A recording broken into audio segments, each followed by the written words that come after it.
an incredibly elderly fellow. I'm just one day before 71. I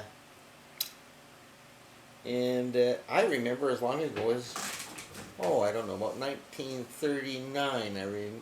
About my first life memory. It was an airplane that flew over, and airplanes were incredibly unusual back then.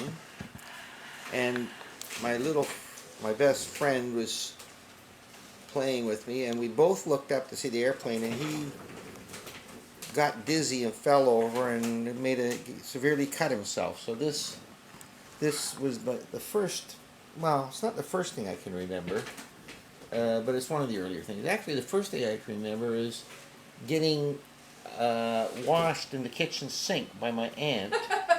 I don't know how old I was, but I was small enough to be in the kitchen sink, and I thought they were trying to drown me. They were. Because I had a little metal cup, which was my drinking cup, had a little chip in it, it was green, and at the end of the bath, they would pour it over my head. And I was positive they were trying to kill me, and as soon as I saw that cup come out, I knew this was the end, and I screamed like mad. So those are the two earliest memories of a senile old guy who can only remember things before the age of 5. Thank you. Do you remember your first day at school? Oh. Or one of your early days at school? Or what about meeting Mom? Tell us about I Mom. don't remember the first day of school, but I do remember the day I had to go to school and recite the times table. A traumatic event. But I had made a mistake, and I'd memorized too much of the times table. So, getting past 10 by 10, I'd actually gone to 12 by 12. Wow. So, which is sort of useless, but it's, I remember school being quite traumatic, especially grade 1. My mother was deathly afraid I was going to fail grade 1. So, the day of the graduation, she went down to the school and confronted the teacher to make sure I passed. That's funny. I think if they had no intention of failing, I don't know. Well, dummies who learn 12 times 12 need to be corrected. So tell us about meeting Mom. Meeting Mom. We'll do a joint one on that. Are we doing? Come here. You go No. first then. You were a lonely I was. Let the man speak. Meeting Mom. I had developed a serious case of recurring enteritis, i.e. dysentery, while I was in Europe, and I'd had it for 2 years, and it used to come around about once a month when I would literally lose all my energy within a matter of a minute and fall down. But I usually knew about a minute before I was going to go, so I would usually find a comfy couch to sit in, or a chair or something. Occasionally, Don't move that, Mom. That's light I needs remember to be once back. in Europe actually sitting down on the front lawn of a house. Oh, you fell down in the front lawn of somebody's house? Yeah. Oh. Another time I was on a beach in Spain, and people thought I was sunbathing. Actually, I was totally gone. Anyway, so when I returned to Canada, I sought medical help. And this angel of mercy and health appeared at the foot of my bed, and after a while she began to show more than matronly interest in me. And what do you mean? so, It was your soul I was concerned about. oh, it was my soul, I see. But also my back rubs. They were Extraordinary. risque, to say the least. I'm So interested. after a while, I picked up my courage and I invited her out for an evening which consisted of visiting various washrooms around the city. Which she didn't balk, and I thought any young lady who can stand a guy who's got dysentery is the kind of woman I need. And forthwith we took up a serious relationship. Now, But, you leave out a lot. but what?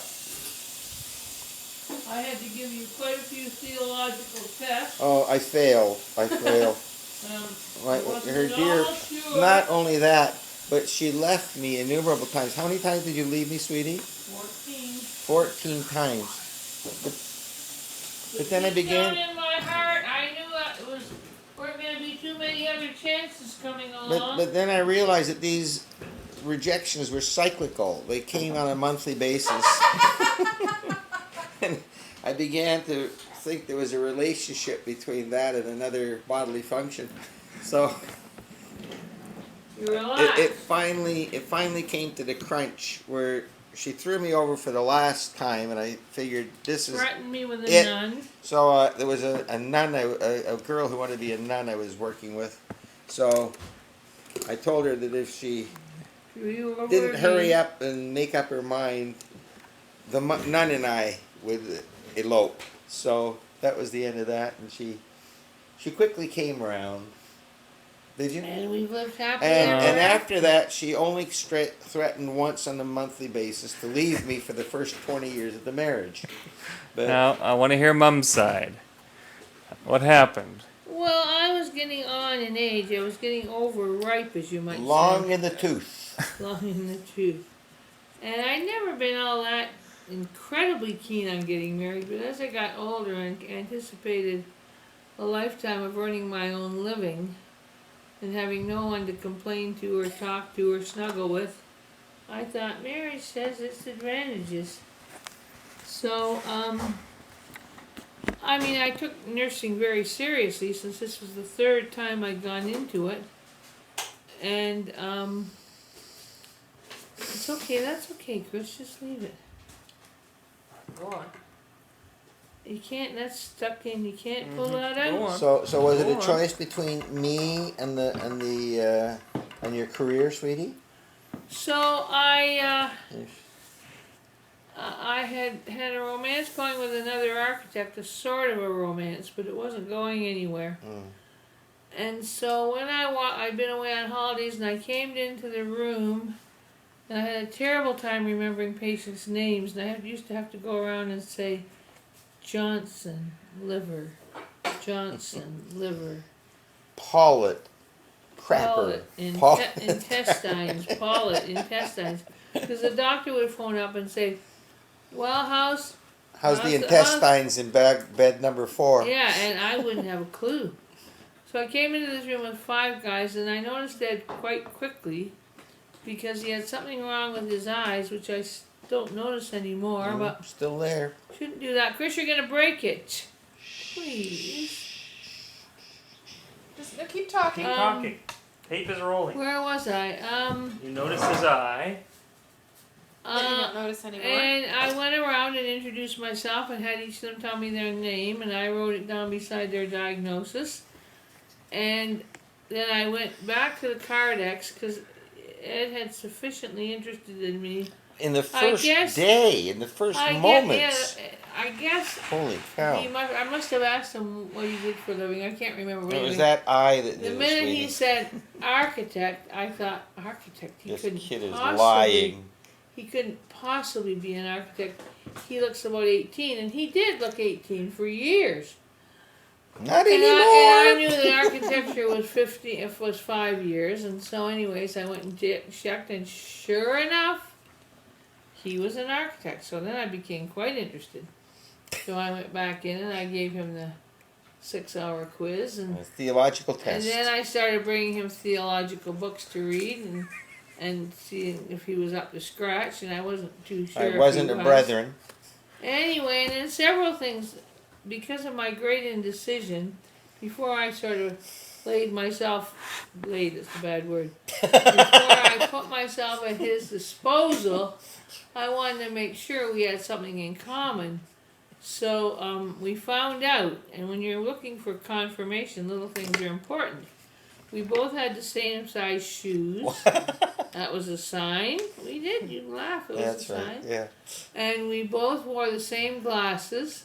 That was another sign. But the biggest sign. And then one day, this man came in to visit him. And I thought, I know that man. How do I know him? And it turned out that Ed had lived for quite a few years, most of your life, I guess. At that And my point. dad worked. And That my point. dad worked for.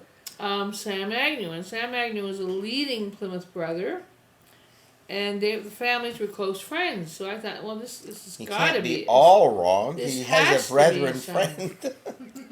So I can remember the first time Ed came over to our house. My mom was in England, I think, and I was a bit afraid that Ed might not pass the test with my dad. So Ed had a wash and wear suit. He'd gotten back from Europe, where he'd been traveling and living for A year. a year and gotten this serious dysentery. And what he did, which was very clever of him actually, he had a wash and wear suit, and he would go into the local shower in the campground and wash himself and the suit. Simultaneously. That was clever, don't you think? So he came in the same said suit to go out on our first It was date. a seersucker suit. And first of all, he showed my dad. You remember? Well, you don't remember, but my sister and all my other relatives will remember how my dad, main form of entertainment in our family when we had company, and even when We're we going on didn't at great have length here, sweetie. have company. I'm going on at great length, as is my custom. We always watched slides, color slides, and it was great fun. We'd seen the slides of England probably 100 times, but they were still interesting. So Ed brought his slides, and this was a whole new thing. New slides, unseen by human eyes. Seen by call Of sign. his trip to in Europe and England for a year. And my dad was just fascinated. And afterwards he said to me, you know, I think he must be a good man. Because my father was quite overwhelmed by the fact that Ed was an architect and had a university degree. That really impressed him. Because he said, did you see when they were in the campground together, this was another camper, Ed had his arm around this very nobody. He didn't use those words. And he said, that's a good sign.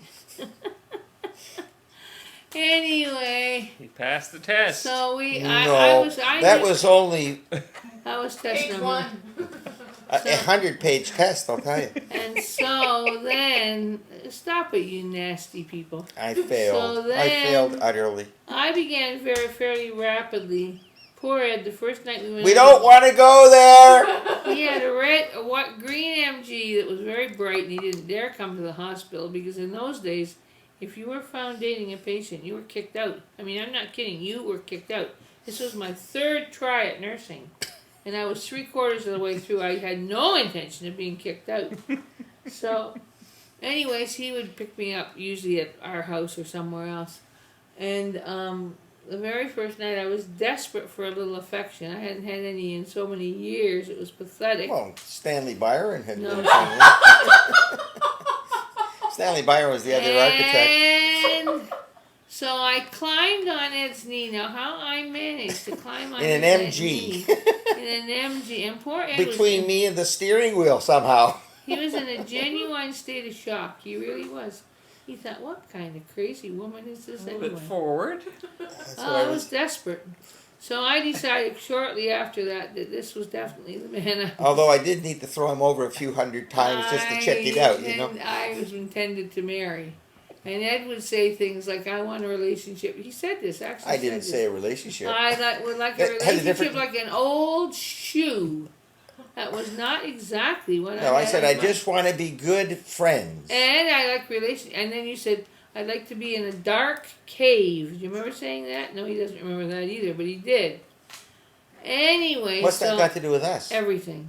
So anyway, the relationship with them, the big, huge stumbling block was the Plymouth Brothers because they knew Ed wasn't the Plymouth Brother. They weren't quite sure what he was, but I he don't wasn't. think you were a Plymouth brother. I was a Plymouth sister. She was a I'm cistern. now an escaped Plymouth sister. Anyway, the relationship, we broke up, believe it or not, 14 times. Was that all? I thought it was more than that. Look at the It camera. was very, very hard on the nerves. And then It finally, was hard on my nerves. What are you talking about? Your nerves. and then finally, It's- my father and he went down in the basement. That's where my father had all his serious chats with people. Beside the fire And gave furnace. Ed the quiz and informed Ed that he was not a Christian, which was somewhat of a shock to Ed because Ed thought he was a Christian. I had the misapprehension. and I can just might still be. remember me howling. I Oh, went into my complete poor wife. hysterics Yeah. because I was 28. I had been But I rejected. still didn't have the. I mean, you obeyed your fathers, no question about it. That's what you did. You obeyed your father. And I was howling and yowling, and it was snowing out, Was it snowing? I think. And Ed came up. You know, I don't remember if I saw you or not that night, but I was in terrible shape. And that was the night that turned the die for me. Like it's the hardest decision I ever made. But I finally decided. God Dad is was saying, wrong. you've heard that joke about the man that's drowning, and he's on the roof of his The house, helicopter comes by, And- and the canoe and- comes by. and then he's drowning, and he says, God, why didn't you save me? And he said, what do you mean? He said, I sent a helicopter, I sent a... Well, I felt God had said, here is Ed, all his That's many all failings, you're going to get. but here he is. Yeah. You know, This is it. You want, the Bible says you get the desires of your heart. You want a husband, here he is. You poor And it soul. was hard, boy. I don't know how. Of course, you've been independent all your life, Michelle, but I wasn't. And it was very when people who know you and love you are afraid of something. You know, you'd be crazy Like if you didn't me. take it seriously. Anyway, I finally decided this was the deal. And then Ed began to get nervous. I'm telling you, boy, it's a miracle we ever made it. And he, of course, the poor man had been thrown over 14 times, so you can understand his I don't know why I nervousness. kept coming back. Why It was- did you keep coming Sucker for back? punishment day. So Glutton that- for so- punishment. Maybe I liked her, you know. So that we could produce Chris for Michelle. That's What would right. have happened to Michelle if we hadn't No, produced Chris. Aw. Anyways, so after much laboring and everything else, we finally tied the knot on Leap Year's Day, 1964. And the reason it was Leap Year's Day was because my sister and her husband and their kids were all in the wedding party, and they lived a long way away, and that was a school holiday. The end. The end Yeah. for Ed.